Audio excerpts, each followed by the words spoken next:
గారికి నా హృదయపూర్వక నమస్కారాలు.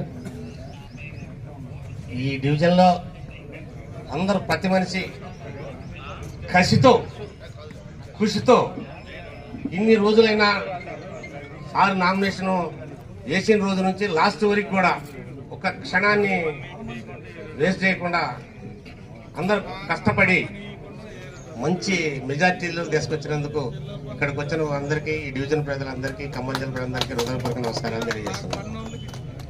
అలాగే చాలా ఫోన్లు చేశారు మాకు కూడా, మిమ్మల్ని శంకరగిరి మాన్యాలు పంపిస్తాము 3వ తారీఖు నాడు, ఇక మీరు చదువుకోవడం బెటరు అని. అరే బాబు, నేను శంకరగిరి మాన్యాల నుంచే వచ్చా, ఆడికి పోటానికి మొదటి రోజు పళ్ళం కడుక్కునేది, రోజు ఆడబడి నేను ఫెసిలిటీ చేస్తానని చెప్పా. ఎన్ని కానీ బెదిరించినా ఏం బెదిరించినా కానీ అంత మని మంచిగా జరిగింది అనుకున్నా.